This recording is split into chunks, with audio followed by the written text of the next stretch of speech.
Hello guys, આજે આપણે બનાવશું ચંપાકલી કહેવાય તેવા ફરસાણમાં બનાવાય તેવા ગાંઠિયા.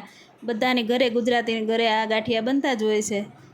તો આપણે આ એક અલગ જ રીતે ફરસાણ જેવા બને તેવા ગાંઠિયા બનાવશું ઘરે.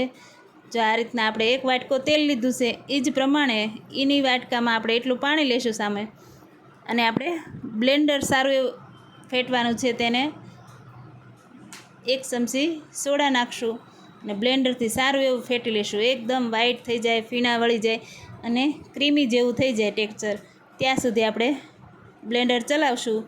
જો તમને મારા વિડીયો ગમતા હોય તો લાઇક, શેર અને સબસ્ક્રાઈબ કરજો.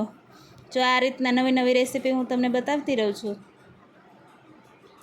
જો આ રીતના આપણે ફેટી લેવાનું છે, સારું એવું ફેટી લેવાનું છે. એકદમ વ્હાઈટ થઈ જશે, એનું ટેક્સચર એકદમ ઘાટું એવું થઈ જશે અને સફેદ સફેદ થઈ જશે, ત્યાં સુધી આપણે બ્લેન્ડર ચલાવવાનું છે.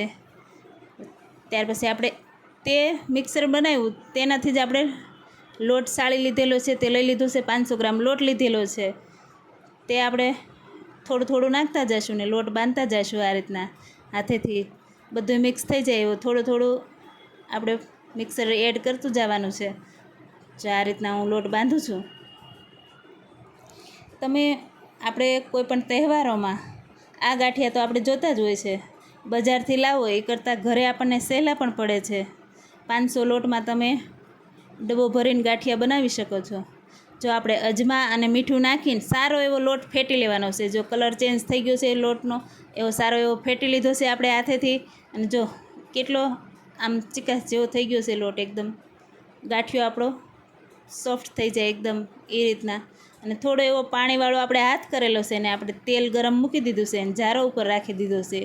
જારા ઉપર આપણે એ લોટ જે પાણીવાળો થોડો કર્યો હતો તે મૂકીને આપણે હાથની હથેળીથી ઘસી લેશું. એટલે જેટલો તમે હાથની હથેળી લાંબી ઘસશો એટલા તમારા ગાંઠિયા મોટા બનશે.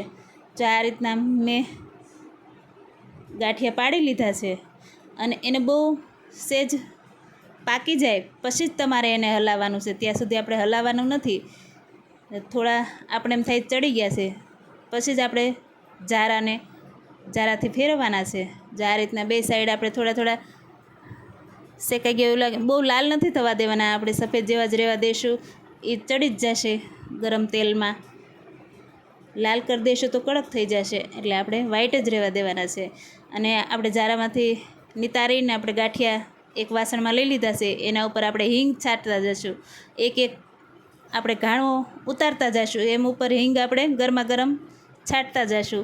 તમે સંચળ પણ નાખી શકો છો, આપણે ખાલી હિંગ જ નાખેલી છે. જો આ રીતના બધા ગાંઠિયા આપણે રેડી કરી લીધા છે. જો એક વાસણમાં બધા ગાંઠિયા લઈ લીધા છે અને હવે આપણે સર્વિંગ પ્લેટમાં ગાંઠિયા લઈ લઈશું. તમે જોઈ શકો છો ગાંઠિયા આપણે ચંપાકલી કે તે ગાંઠિયા આપણે રેડી થઈ ગયા છે. એકદમ ટેસ્ટી એવા ગાંઠિયા કોઈ પણ ખાઈ શકે, મોટી ઉંમરનાય ખાઈ શકે તેવા પોચા ગાંઠિયા રેડી છે. જો તમને હું બતાવું છું એક ગાંઠિયો તોડીને, જો તમે જોઈ શકો છો કેટલા સોફ્ટ છે ગાંઠિયા. આ રીતના ગાંઠિયા રેડી કરી લીધા છે આપણે. તમે પણ ઘરે ટ્રાય કરજો. Thank you.